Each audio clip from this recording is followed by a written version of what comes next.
नमस्कार, आप देख रहे हैं बड़ी खबर और मैं हूं आपके साथ जागृति खंतवाल। दिन भर की 4 बड़ी खबरें इस बुलेटिन में हम आपको दिखाएंगे। जहां पहली खबर आपको बता दें, राष्ट्रपति द्रौपदी मुर्मू के हरियाणा दौरे को लेकर है, जहां उन्होंने हरियाणा राजभवन में आशा वर्कर, महिला खिलाड़ियों और ग्रामीण महिलाओं से संवाद किया।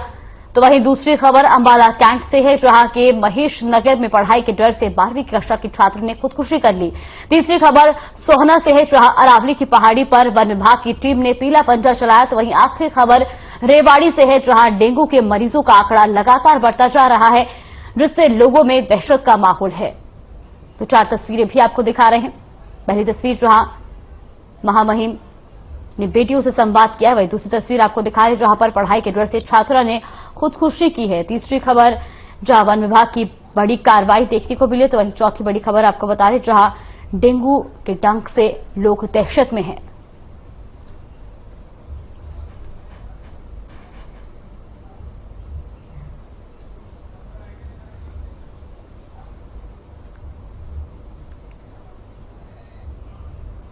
तो दिन भर की ये 4 बड़ी खबरें आपको बता दें, जहां आज महामहिम ने बेटियों से संवाद किया है। वहीं दूसरी बड़ी खबर आपको बता दें, जहां पढ़ाई के डर से छात्रा ने खुदकुशी की है।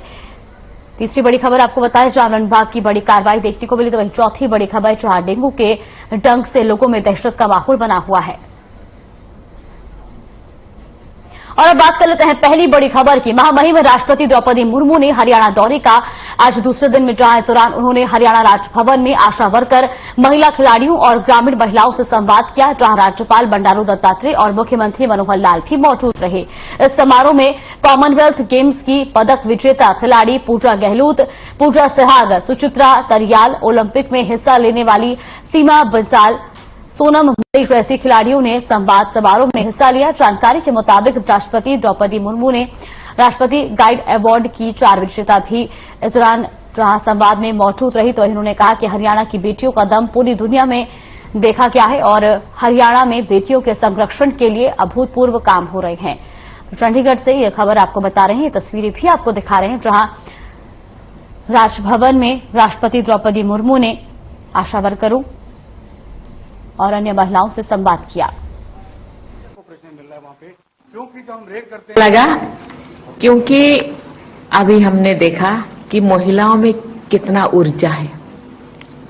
वो ऊर्जा को केवल फैमिली के अंदर सीमित नहीं होना चाहिए। ये ऊर्जा पूरा देश भर में, दुनिया भर में, ये तो दुनिया तो देख रहे हैं, लेकिन हम क्यों नहीं देख पा रहे? दुनिया लोग हरियाणा के महिलाओं का ऊर्जा को देख रहे हैं, लेकिन हम लोगों को भी देखने की जरूरत है। महिलाएं कमजोर नहीं है, इसीलिए महिलाओं को भी आगे आना चाहिए।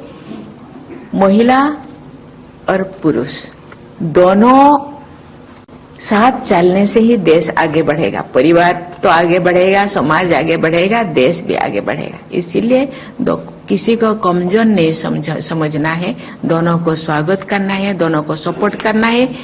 मैं तो कहती हूँ तो महिलाओं को ज्यादा सपोर्ट करना चाहिए, क्योंकि महिलाएं समाज के व्यवस्था के अनुसार दूसरे जगह जाना पड़ता है, दूसरे लोगों को फेस करना पड़ता है, बहुत सारे कैरेक्टर को अपनाना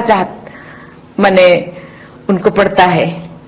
इसीलिए वो ज्यादा और बहुत सारे चैलेंजेस, बहुत सारे ऑब्स्टैकल्स को फेस करना पड़ता है, इसलिए उनको ज्यादा से ज्यादा स्ट्रांग बनाना चाहिए। माननीय राज्यपाल महोदय का, माननीय मुख्यमंत्री हरियाणा का यहाँ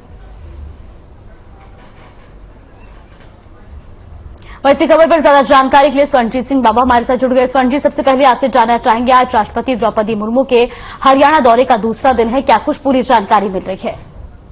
देखिए जागृति, सबसे पहले बिल्कुल आज महामहिम राष्ट्रपति द्रौपदी मुर्मू का आज हरियाणा प्रदेश में दूसरा दिन है। और आज से पहले जागृति कभी किसी भी राष्ट्रपति ने ऐसा संवाद जो है वो समाज की उन महिलाओं के साथ साधने का प्रयास नहीं किया था, जिन महिलाओं ने अपने आप को कहीं ना कहीं प्रमाण दिया है, उन्होंने अपने आप को प्रेजेंट किया है। ऐसी महिलाओं के साथ आज संवाद करना ही अपने आप में बहुत बड़ी बात है कि देश के राष्ट्रपति, देश का पहला इंसान आज उन महिलाओं से मिलता है और उनका आत्मविश्वास भी आज देखते हिलोरे मार रहा था जागृति। और जिस प्रकार से मैं बताना चाहूंगा कि आज कॉमनवेल्थ गेम्स की पदक विजेता खिलाड़ी पूजा गहलोत, पूजा सिहाग और साथ ही सुचित्रा तरियाल ओलंपिक में हिस्सा लेने वाली महिलाएं, उनमें से सीमा बिस्ला, सोनम मलिक जैसे खिलाड़ियों का संवाद में हिस्सा लेना अपने आप में बहुत बड़ी बात है। और साथ ही राष्ट्रपति ने ये बात भी कहा कि देश की महिला जो है अब एक तरह से सीमित नहीं है और आज वो हर एक सेक्टर में जाकर के कदम से कदम मिला करके पुरुषों के साथ वो कंधे से कंधा मिला करके आगे बढ़ रही है। और इस संवाद में उन्होंने महिलाओं से भी जाना कि आखिरकार किस तरह की परेशानी, किस तरह की दिक्कतों का सामना करना पड़ता है अगर महिलाओं को अपने आप को किसी भी क्षेत्र में अपने आप को लाना हो। तो ऐसे कई आने वाले समय में खास तौर पर हरियाणा की महिलाओं में काफी ऊर्जा और खास खिलाड़ियों में और साथ ही जागृति आशा वर्कर की भी महिलाएं इसमें मौजूद थी। तो सबका आत्मविश्वास आज दिखाई दे रहा था, अपने आप में ही बन पड़ रहा था। जागृति जी बिल्कुल स्पंजित, और ये भी जानना चाहिए कि संवाद के बाद महिलाओं में किस तरह का उत्साह देखने को मिला और खास तौर पर इस संवाद में जो महिलाएं मौजूद थी उनकी क्या कुछ प्रतिक्रिया सामने आई है, उनका क्या कुछ कहना है? देखिए जागृति, उनका यही कहना है कि ये पहली बार इस देश में हुआ है कि किसी राष्ट्रपति ने आकर के उन महिलाओं से बात करने का प्रयास किया है, उनसे उनके मन की बात जानने की प्रयास किया कि आखिरकार वो क्या चाहती हैं। और यही कारण है, द्रौपदी मुर्मू ने भी यही बात कही कि आज हरियाणा की बेटियों ने पूरे विश्व में अपना डंका जो है वो बजाया है, चाहे वो किसी भी क्षेत्र के खिलाड़ी हों। और कुश्ती की बात भी उन्होंने की कि आज महिलाएं, हरियाणा की महिलाओं ने कुश्ती में भी अपना नाम दर्ज करवाया, हरियाणा का स्वर्ण अक्षरों में नाम है। और साथ ही अगर बात की जाए जो विजेता है, जो पदक विजेता है या यूं कहें खिलाड़ी हैं, उनका भी ये कहना है कि अपने आप में बहुत खुशी महसूस कर रही हैं। और इससे उदाहरण जो है प्रदेश की उन महिलाओं के लिए भी सिद्ध होगा कि अगर वो भी आगे आती हैं तो कल को देश के राष्ट्रपति उनकी पीठ थपथपाते हुए नजर आएंगे। जागृति, आपको याद होगा कि जिस प्रकार से देश ने कॉमनवेल्थ गेम्स में प्रदर्शन किया था, तो तब हर बार अब तो एक चलन सा बन गया, देश के प्रधानमंत्री उन खिलाड़ियों के साथ मिलते हैं, उनके साथ खाना खाते हैं, उनका आत्मविश्वास भी बढ़ाते ही हैं और साथ ही उनके मन की बात भी जानते हैं। उसी मैं ये कहूंगा पचिनों पर आज राष्ट्रपति ने एक कदम आगे बढ़ाते हुए आज दूसरे दिन हरियाणा में महिलाओं के मन की बात जानी है जागृति, जिससे सभी क्षेत्र की महिलाएं जो है वो काफी उत्साहित नजर आ रही है। जी स्वर्णजीत, और साथ ही साथ ये भी जानना चाहेंगे कि इस संवाद में क्या अहम मुद्दा रहा जिस पर खास तौर पर जो है फोकस किया गया, खास तौर पर जिस मुद्दे को लेकर बातचीत की गई? देखिए जागृति, जिस प्रकार से द्रौपदी मुर्मू ने यह भी बात कही थी मुद्दों में कि आज हरियाणा की बेटियों की बात की जाए तो संरक्षण भी लगातार संरक्षण में हरियाणा सरकार, उन्होंने कहा कि अभूतपूर्व काम कर रही है। और साथ ही उन्होंने कहा कि हरियाणा में बेटियों के लिए अब धारणाएं बदल रही हैं। पहले बेटियों को पढ़ाया भी नहीं जाता था और आज बेटियां जो है हर क्षेत्र में, पढ़ाई के हर क्षेत्र में आगे बढ़ रही हैं। और आने वाले समय में उन्होंने कहा कि सरकार से और उनसे जो हर संभव बन पाएगा वो हरियाणा की बेटियों के लिए वो करेंगी। और चाहे वो खेल क्षेत्र हो, चाहे वो शिक्षा क्षेत्र हो, और हर क्षेत्र में जहां भी हरियाणा की बेटियां आगे आना चाहती हैं तो उन्हें हर संभव मदद जो है वो राष्ट्रपति की तरफ से मिले। जी बिल्कुल स्पंजित, जिस तरह से इस संवाद में सीएम मनोहर लाल भी मौजूद थे, उनका क्या कुछ कहना है?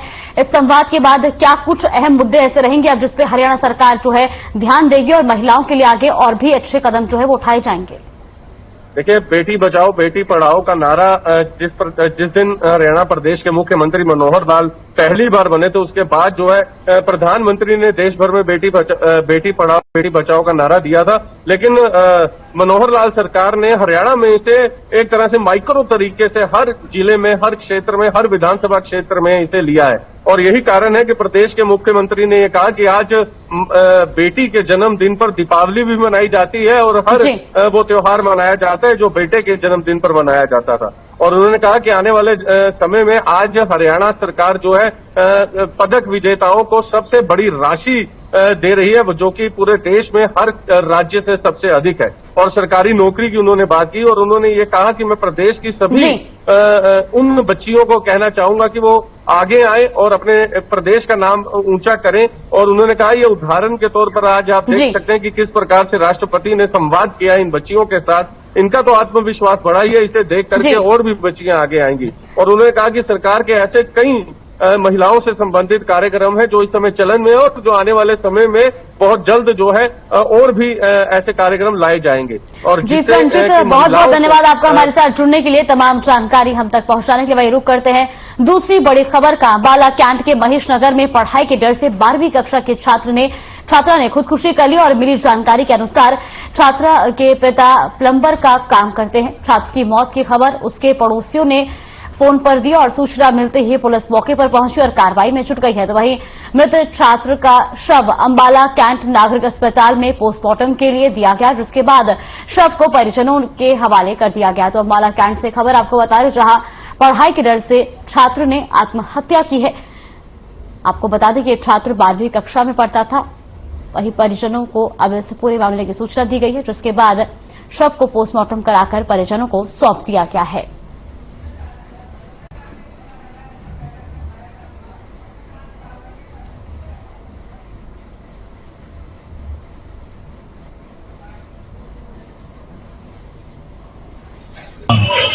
महेशनगर का रहने वाला है।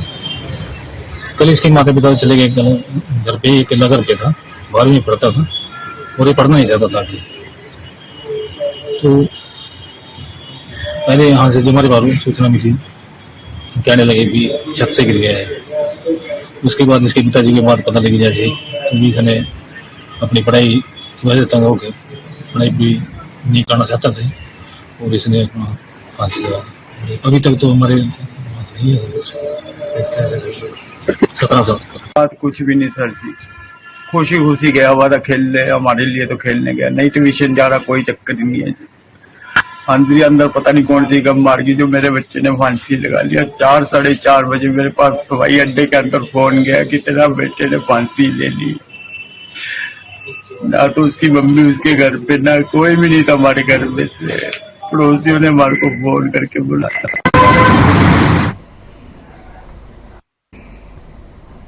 और इसी खबर पर ज्यादा जानकारी के लिए हमारे सहयोगी नरेश सैनी हमारे साथ जुड़ गए। नरेश, आपसे जानना चाहेंगे, 12वीं के छात्र ने आत्महत्या की है, पढ़ाई का डर इसके पीछे जो है कारण बताया जा रहा है, क्या कुछ पूरी जानकारी मिली और ऐसा कौन सा पढ़ाई का दबाव था कि छात्र ने आत्महत्या का कदम उठा लिया? जी बिल्कुल, देखिए मैं बताना चाहूंगा जागृति की अंबाला में जो 12वीं का जो छात्र था उसने सुसाइड कर लिया है और सुसाइड का कारण हालांकि पढ़ाई बताया जा रहा है और उससे एक सुसाइड नोट भी मिला है। उसमें साफ तौर पर ये नहीं लिखा गया कि उसने सुसाइड किस वजह से किया, लेकिन जो पुलिस और उसकी पिताजी की माने तो उसका साफ तौर पर कहना है कि पढ़ाई के कारण ही उसने सुसाइड किया है। लेकिन देखने वाली बात यह है कि आजकल जो बच्चे हैं उनके अंदर कहीं ना कहीं पढ़ाई को लेकर एक जो कंपटीशन का दौर है उसके कारण कहीं ना कहीं एक टेंशन भी रहती है और उसी टेंशन के चलते शायद उस जो छात्र है जो 12वीं क्लास का जो 17 वर्षीय छात्र था, हालांकि वो 2 भाई थे लेकिन उसके पिता जो प्लम्बर का काम करते थे उसको कहीं ना कहीं एक बड़ा सदमा जरूर लगा है, क्योंकि मेहनत मजदूरी करके उस छात्र को वो उसके पिता पढ़ा रहे थे और कहीं ना कहीं हर जो इंसान है वो सोचता है कि मेरे बच्चे अच्छा पढ़ लिख कर कोई अच्छा इंसान बने। और इसी के चलते कहीं ना कहीं छात्रों को भी ये सोचना होगा कि हमारे जो माँ बाप हैं वो कितनी मेहनत करके हमें पढ़ा रहे हैं। कहीं ना कहीं ऐसे कदम उठाने से पहले 100 बार सोचना चाहिए। हालांकि पुलिस कार्रवाई में जुटी है, अब देखना ये होगा कि ये तो पुलिस के जांच के बाद ही पता चल पाएगा कि जो छात्र है उसने किस वजह से ये सुसाइड किया। जी बहुत बहुत धन्यवाद नरेश आपका हमारे साथ जुड़ने के लिए और तमाम जानकारी हम तक पहुंचाने के लिए। वहीं बढ़ते हैं तीसरी खबर की ओर, जहां सोहना में अरावली की पहाड़ी पर वन विभाग की टीम ने पीला पंचा चलाया। बताया जा रहा है कि रायसीना में बने राइस जादू के फार्म हाउस पर वन विभाग की टीम ने बुलडोजर चलाया है। आपको बता दें कि अवैध रूप से अपना कब्जा यहां पर जमाया हुआ था, जिसके बाद वन विभाग ने जमीन को मुक्त कराया। साथ ही वन विभाग के अधिकारियों ने कहा कि जमीन की पहले भी पैमाइश कराई गई थी। वहीं इस मौके पर भारी पुलिस बल मौजूद रहा। सोहना की तस्वीरें भी आपको दिखा रहे हैं, जहां पर जमीन पर अवैध रूप से कब्जा किया गया था, तो वही अब जमीन को पुलिस ने मुक्त कराया। वन विभाग की बड़ी कार्रवाई भी देखने को मिली है। राइसजादों के फार्म हाउस पर बुलडोजर चलाया गया है।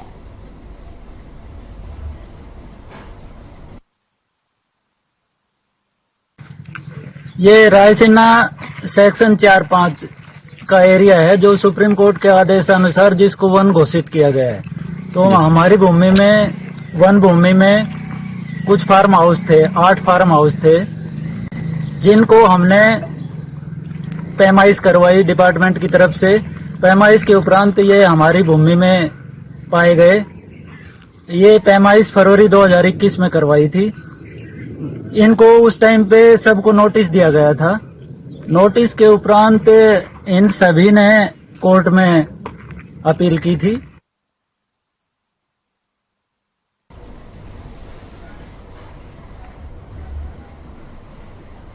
वैसी खबर पर ज्यादा जानकारी के लिए गुरुग्राम से ब्यूरो हेड सुशील सिंह हमारे साथ जुड़ गए। सुशील, आपसे जानना चाहेंगे, राइसजादों के फार्म हाउस पर बुलडोजर चलाया गया है, क्या कुछ पूरी जानकारी मिल रही है?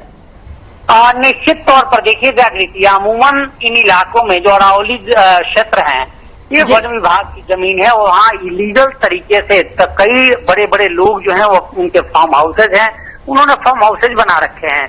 उसी के तहत कार्रवाई की गई है जिला प्रशासन के द्वारा, वन विभाग के द्वारा। और अरावली में तमाम बड़े लोग हैं। बताया जा रहा है कि इसमें बड़े सिंगर हैं, उनके भी हैं, बड़े अधिकारी हैं, उनके भी फार्म हाउसेज बने हुए हैं, और कई बड़े व्यवसायी हैं जिनके फार्म हाउस बने हुए थे इलीगल तरीके से।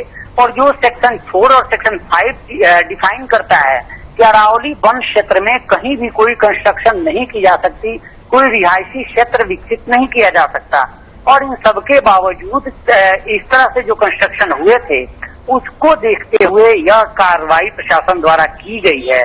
और अभी भी और भी कई ऐसे हैं जिनको चिन्हित किया गया है और उन पे कार्रवाई की योजना बनाई जा रही है। जी सुशील, और साथ ही साथ ये भी जानना चाहेंगे कि जब इस तरीके का अवैध कब्जा किया जाता है, जब कंस्ट्रक्शन किया जाता है, तब कार्रवाई क्यों नहीं की जाती है? बहुत निश्चित तौर पर यह सवाल अमूमन है और सबके जहन में है कि जब कोई व्यक्ति इलीगल तरीके से कंस्ट्रक्शन करता है या फार्म हाउस बनाता है, उस वक्त प्रशासन का कोई भी अमला पहुंचता नहीं है, उससे कोई कार्रवाई नहीं करता। लेकिन जैसे ही बनकर तैयार होता है या फिर कोर्ट के आदेश के बाद यह कार्रवाई की जाती है। और जहां तक इन अरावली में कंस्ट्रक्शन का जिक्र है, इसको कई ऐसे हैं जो वानिकी क्षेत्र हैं, कई वन क्षेत्र हैं, तो इन तमाम क्षेत्रों में पहले से ही एनजीटी ने गाइडलाइन जारी कर रखा है कि जिस गाइडलाइन के तहत कहीं कोई कंस्ट्रक्शन नहीं की जा सकती या रिहायशी क्षेत्र नहीं होगा।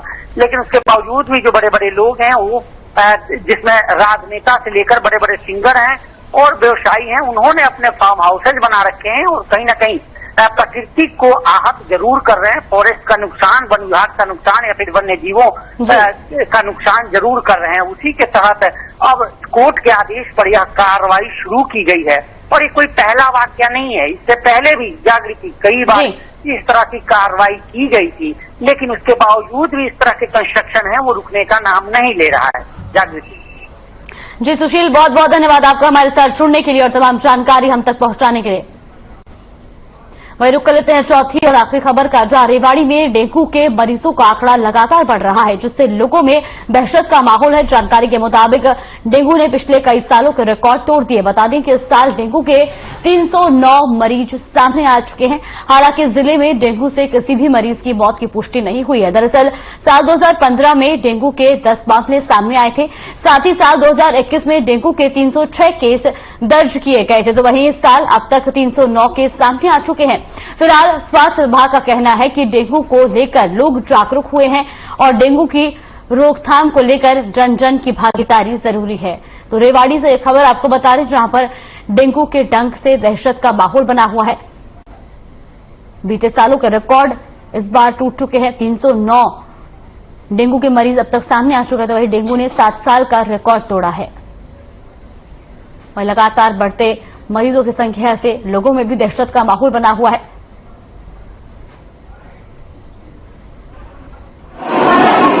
देखो, जैसे आपसे पहले भी बात हुई है, डेंगू एक वायरल बीमारी है और ये मच्छर के माध्यम से फैलती है। मच्छर जब तक रहेगा तो डेंगू रहेगा। मैं तो कहता हूँ जब तक जन जन की भागीदारी नहीं होगी मच्छर मिटाने में तो मुश्किल है डेंगू को मिटाना। क्या कारण मान रहे कि इस बार ये कहा जा रहा है कि पिछले 7-8 साल का रिकॉर्ड टूट गया, सबसे ज्यादा केस अभी कितने केसेस हैं?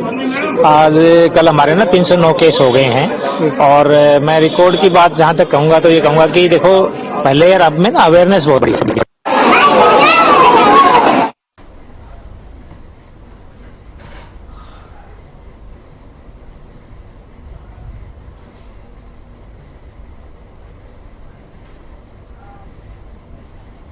बड़ी खबर है फिलहाल के लिए बस इतना ही। आप बने रहिए हमारे साथ। नमस्कार।